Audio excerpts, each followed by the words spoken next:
Hi, what I've got for you today is something that can be really helpful after in transitioning to sort of lighter, more free footwear, or even to spending more time barefoot.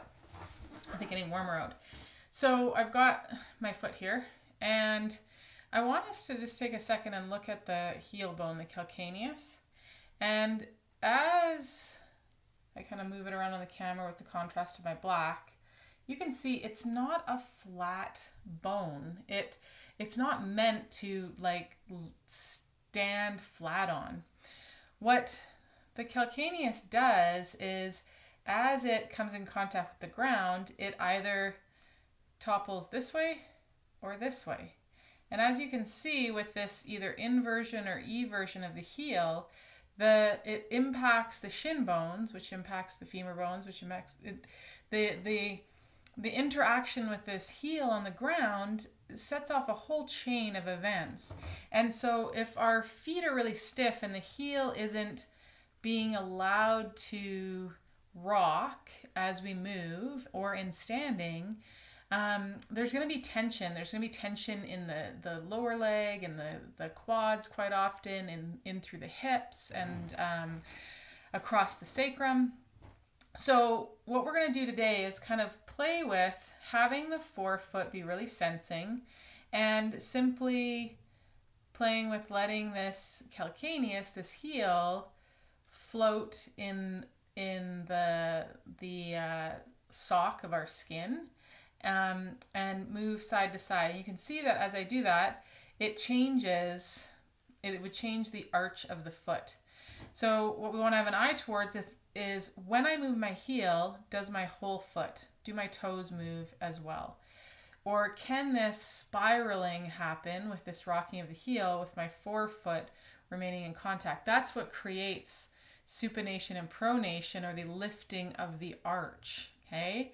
So we want to let that heel move side to side. So what you're going to do to experiment and explore with this, and it can be kind of terrifying, I'm not going to lie, when we start to sense and let that heel go through these ranges of motion, because it can almost feel like we're going to fall, and this sense of it almost being out of control, actually. So if that occurs for you, you're going to do this exploration sitting in a chair. Okay, you're going to create these same shapes and arcs in your feet, but you'll do it sitting in a chair so that it's less stressful or threatening for the nervous system. Okay, I'm going to flip my camera down, come up to standing.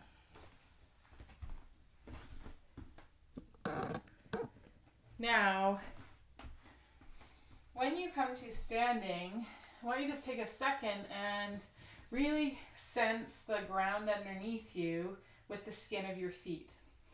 You might even imagine that the soles of your feet have 1,000 little tentacle suction cups on them. And like in my grandma's shower bath mat, they're gently pressed into the floor and then they're stuck there.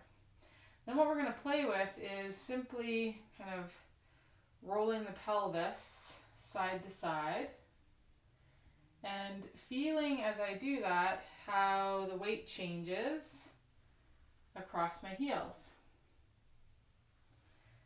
I want to have an eye towards, as that weight changes, does the sole of my foot remain in contact? There'll be this sense of feeling a shift in the bones of your feet while the skin remains steady and sensing, if you will. Okay, and then slowly as you get familiar and you start to feel some movement through the heel bones, instead of having the pelvis lead, you're gonna really start to feel the contact through the heel bones being the lead. And as that happens, you might notice that things feel a little bit less stable, a little bit more like chaotic, like, whoa, I might fall if I keep going. Okay? Let the arms windmill if you want to have a hand on the wall or on a counter.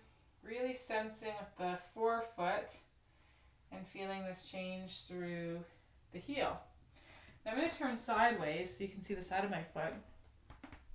And as that is allowed to happen, as that shift through where the weight is in my heel, with the forefoot remaining on the floor, can you see how the arch of my foot changes?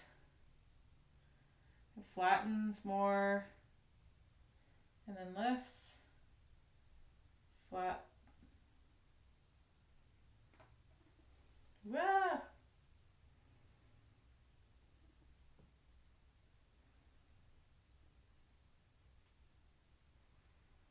Okay, we want to have that happen, so we've got our foot that's really dynamic and adaptive.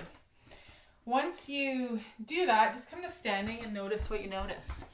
But that's a super simple way, especially if you notice, if you're on a trip and you notice that your hips are feeling tight, returning to this sensing adaptive quality in the foot can be really helpful to alleviate that tension and return this sort of dynamic interchange of gravity and ground force reaction and force moving through your bones, starting with that calcaneus, moving up and back down the body. So have fun with that, play with it, notice what you notice, and let me know what you discover.